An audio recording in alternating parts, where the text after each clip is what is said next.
So a question, how did you and Penny decide to make a film about this French pastry in this particular competition? Well, we decided that Jacquy was one of his students, Flora Lazar, was a good friend of mine, and she moved to Chicago. Okay.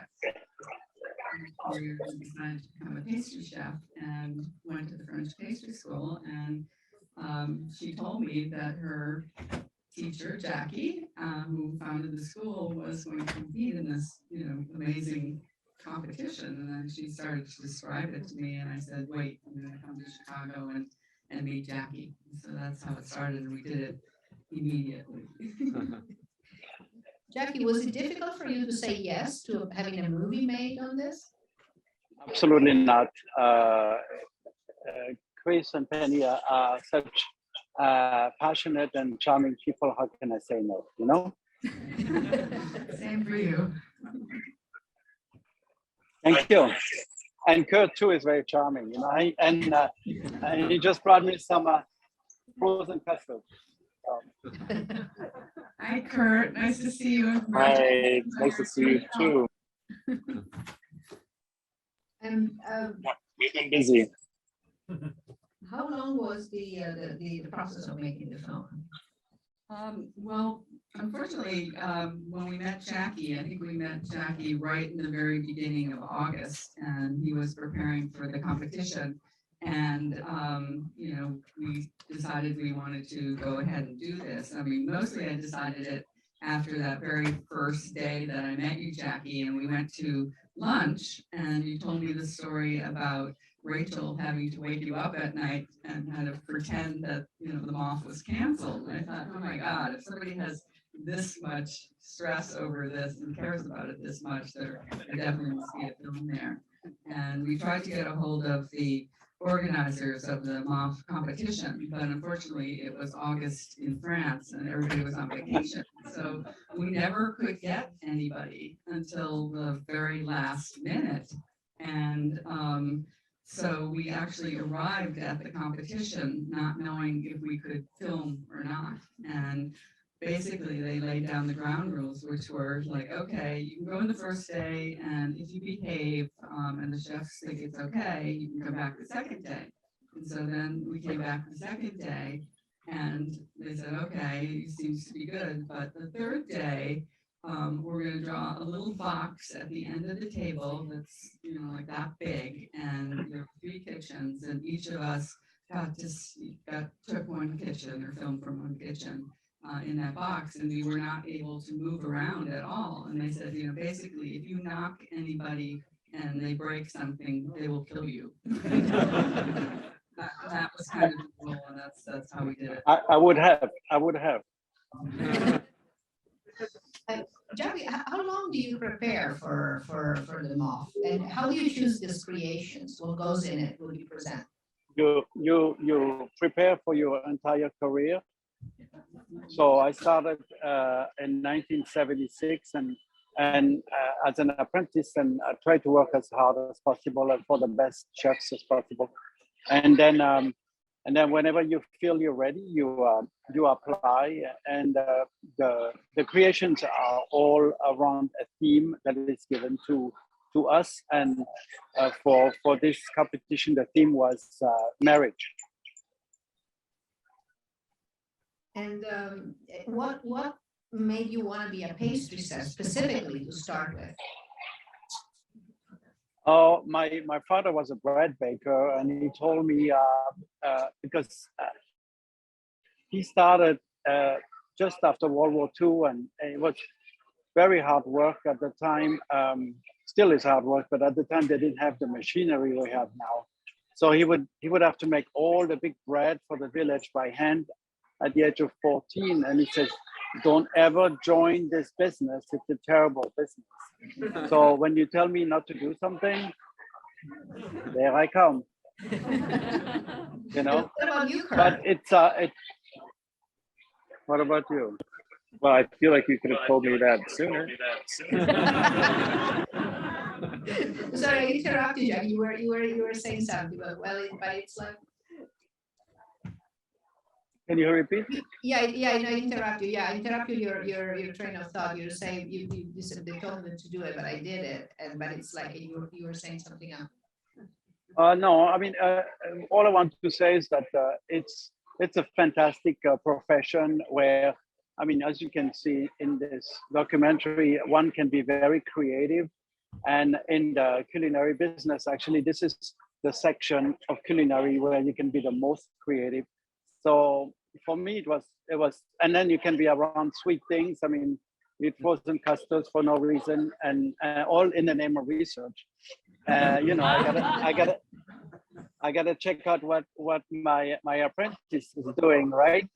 Because he opened this massive bakery in Milwaukee, and you know, I gotta double check to make sure he gets the thumbs up. You see.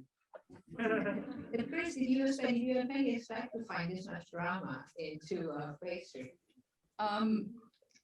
I didn't, but I did the competition because when I first met Jackie and Sebastian, they told me, you know, what the stakes were. I mean, not only do they prepare their whole lives for this context, like Jackie's saying, but also they like mortgage their house to do it. I mean, it was very expensive, especially for Jackie, because he had to bring everything from the United States to France to do this competition. And you know, they described that people, you're going to see it. People are going to drop their sculptures, you know, this and that. And so it sounded like there was going to be a lot of drama in it, but the school was just so exquisite. And Jackie is the most amazing baker. And that cake that he threw in the garbage, I almost went into the garbage and took it out. I don't think I've ever eaten anything in my life like that, or probably could have. You took it out. I don't think I could have, you know, you couldn't really afford to eat a dessert like that because there's just the time to make something like that is enormous.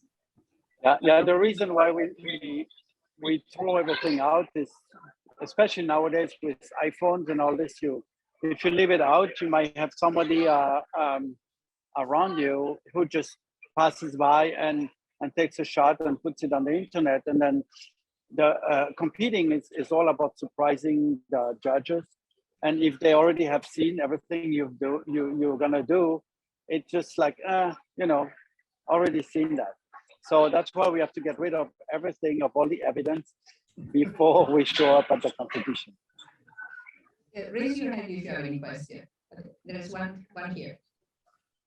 This is a question for Jackie. Do the judges give you very specific feedback on ways to improve for next time? No, they always say they're going to. They always say they're going to, and then they don't. But at the end of the day, you know why you made it and why you did not make it. It's kind of like the Olympic Games. Every runner at the final of the Olympic Games is a great athlete. After that, things are going to happen. People are going to trip. People are going to, I don't know, have a bad start and this and that.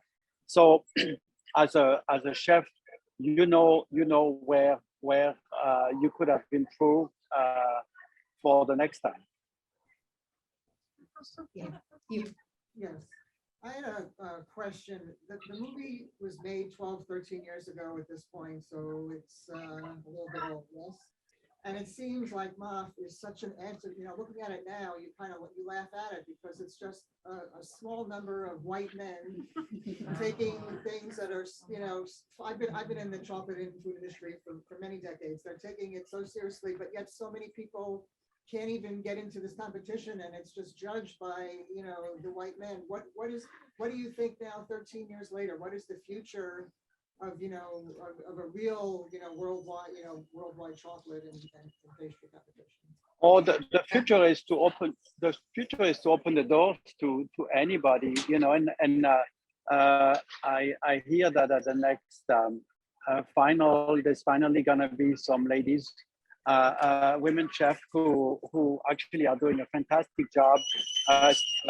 Here in the US, at least 80% of pastry chefs are women, and Chef Kurt's lovely wife is in the back baking right now, and she's doing an incredible job. So the doors are open, and actually in the culinary section of the MOF, the cooking, women showed up and they got the title of MOF.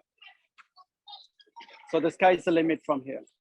Do you have a lot of women students at the school? At the school, do you have a lot of girls that enter? 90%. I got into this field just to meet a girl. And when I started school, there was maybe 4 or 5 guys in the program. When we got to France, I was very disappointed because it was only guys. When I got back, then I got a girlfriend, finally married her and tricked her into all of this. Yeah, but no, here it's much more diverse than what you see on the screen. Yeah, no, I was just, I mean, I definitely felt that going over there. I mean, it was this really antiquated, white men. And I remember we went into one of the chefs that we filmed, was training a woman in his bakery to do it. And he said something like, and in 8 years, she's going to compete in the contest. And it just, it did have that absurdity. But I think, and Jackie, you could speak to this better, is that the reason that the competition was created, and it's a competition that that spans all different artisan crafts, and it was made kind of at the turn of the last century to keep the craftsmanship in France at the highest level. But Jackie, do you want to talk about that a little? Yeah, absolutely. It's like around 1900. Don't quote me exactly what year, but around 1900, the country of France realized that their professions are lacking creativity. And when I say professions, we're talking about carpenters, mechanics, chefs. I mean, anything that is made by hand. It was just not competitive enough for the French, and so they decided to create. It's more like an exam than a competition, because more than one person can get the title. And like Chris said, it spans over 250 professions. Every 4 years, they have that going. And since they've done that, the country has now produced much better things. Wood counters, wood furniture. I mean, glass lights, welding steel. Yeah, exactly. And I thought it was a brilliant idea. I was lucky enough to go to London a few years ago, and the British had a little bit the same idea, but it was a school. It's called the Victoria and Albert Museum. And I did an exhibit over there, and it was created to enhance the profession in England, and they did that for many years, and it's just a fascinating museum to visit. Now it's a museum and not a school anymore, but it's kind of like the same idea, Paul, I wanted to know if Jackie went back and competed again. did you? He wants to know if you went back and competed again. In my heart, I could go any second, right? But it's physical. You have to be fit mentally. You have to be mentally. It's actually the biggest thing. You should be able to think only about that and nothing else. And you should forget about your family, your friends, and this and that, and you put your whole business on hold. I mean, Chef Kurt, he put his life on hold for 2 years for that. So, that's never really said in the documentary, but he decided to just join the fun for 2 years, and then I said to him, after that, I'll help you grow in the profession, and that's why I thought today would be the best idea to come to the bakery that he opened. So physically, mentally, no, I have other things going on, but my passion tells me you should really do it again. But The rest is come on, you know. Jackie's also being modest because he's received many awards since this point, as well as put out some really exquisite cookbooks and has a judge, and you might talk about some of those things or no.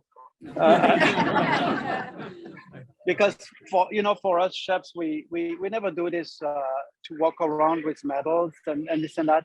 It's just to push ourselves, to push our profession, and to see if we can do a better job than yesterday. After that, the accolades, they come or they don't come, but it's pretty much irrelevant. It's like the MOF. There's no cash prize, and there's no cereal box. There's no trip to Disneyland. It's just a handshake one way or the other. So we don't do this for the money, because there's no money in those competitions. We just do it just for our own self improvement.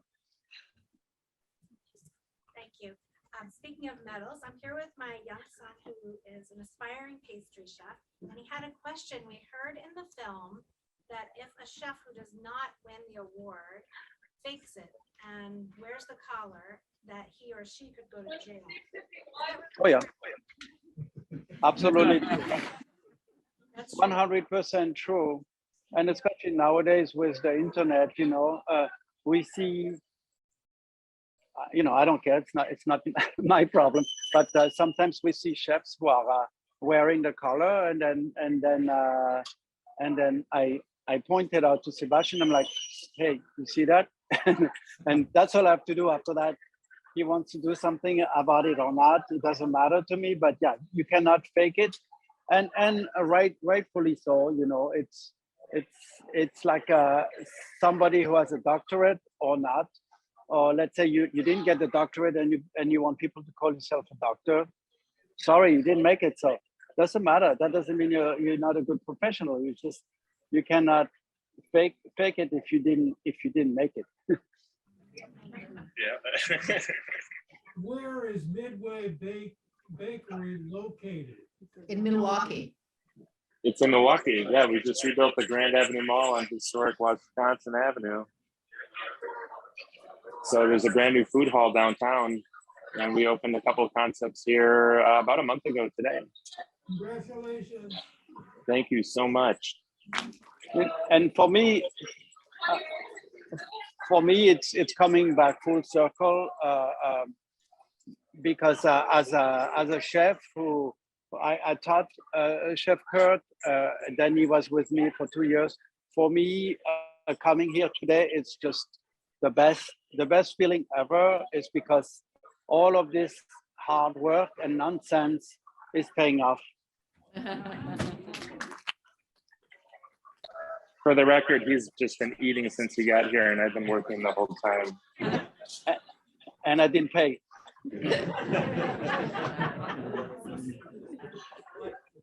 Yeah, right. Well, Kurt, what was the experience like for you?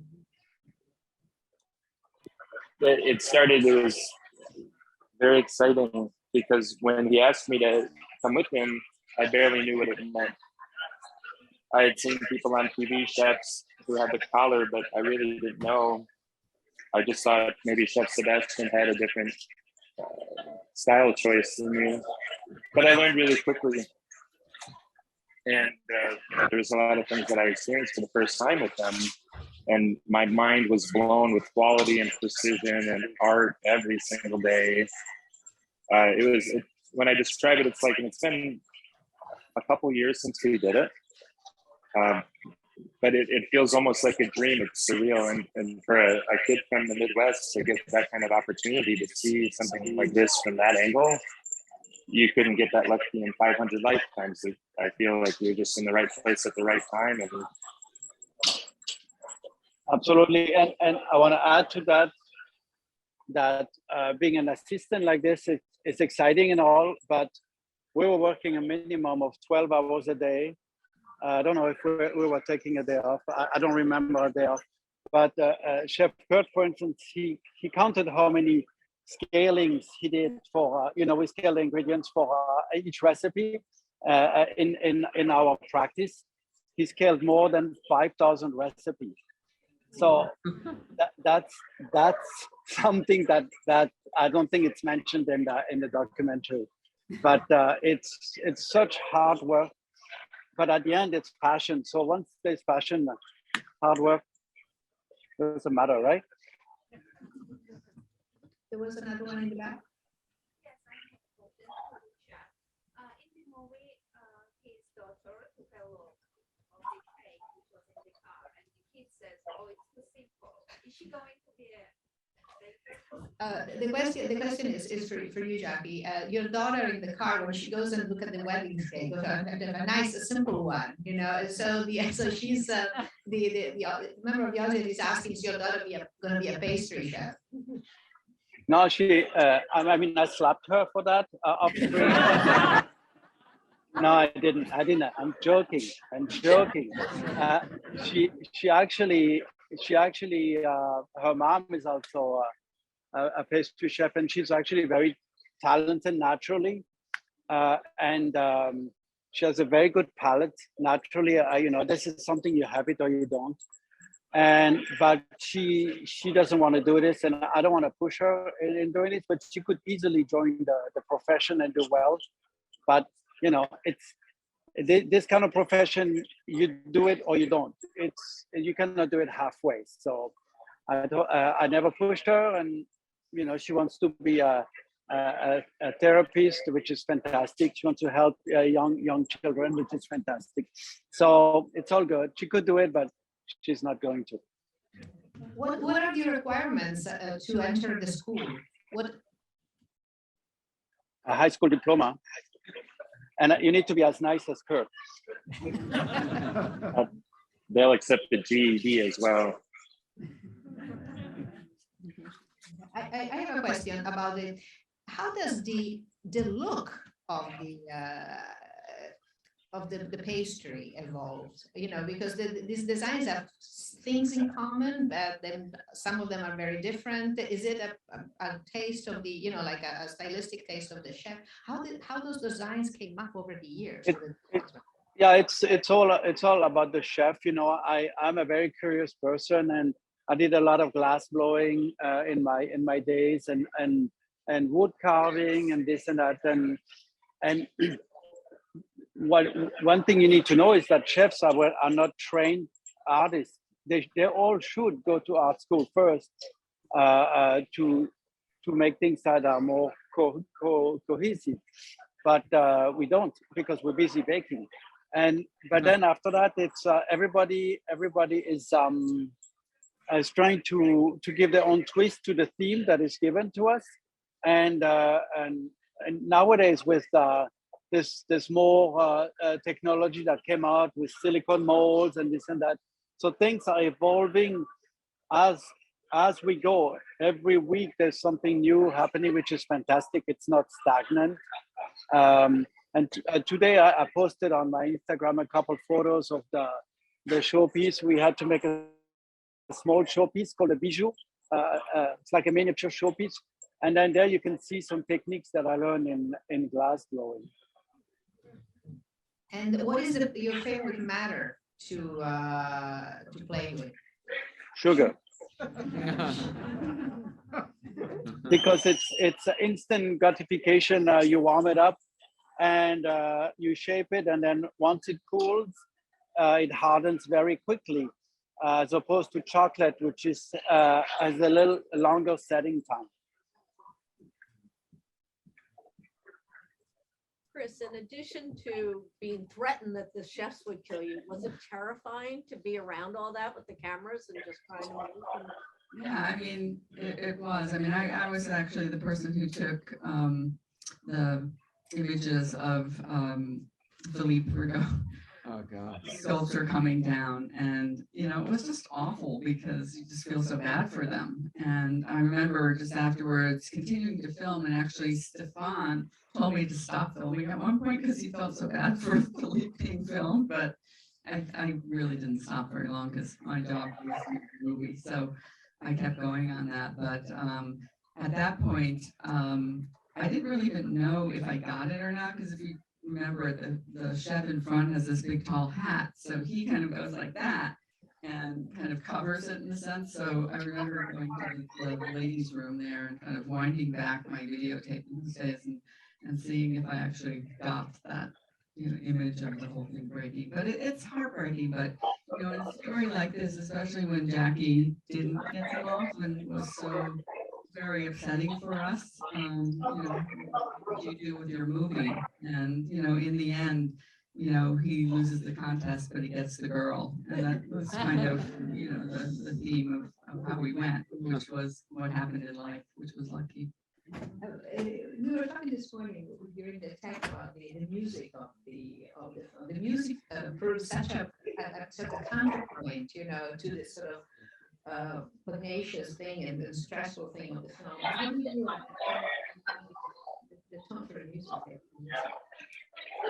Well, I just really like the music of Django Reinhardt and Stefan Grappelli, and so I wanted to put some in, which I did. It got too expensive, and one of my students at Yale had formed a band with this woman singer who you hear, she's singing over like when you see all the beautiful buffets and stuff like that, and so she was great, and so we put some of her music, their music in. And then that year she won the Montreux Jazz contest for best female singer or whatever. And so her father didn't want her music in a documentary. And so he didn't want to take it out. But in the end, she wanted it in and they did. So they kept it in. But it's music that inspires me. So. Jacquy, Chris was asked if they were nervous being there in that environment. Was having cameras easy for you, following you during this? Then they were never in my way. I mean, they were right next to us, right, Kurt? But they were always in a corner of a room. And for us, we were in the middle of our thing. During practice sessions, during the competition, you didn't even know that they were there, you know, because after a while you just block them out, and so they were filming or not filming. That's none of our worries. So and they, to Chris and Penny's credit, I told them you cannot be in my way and you cannot ask me to repeat something, you know, like in some other shows.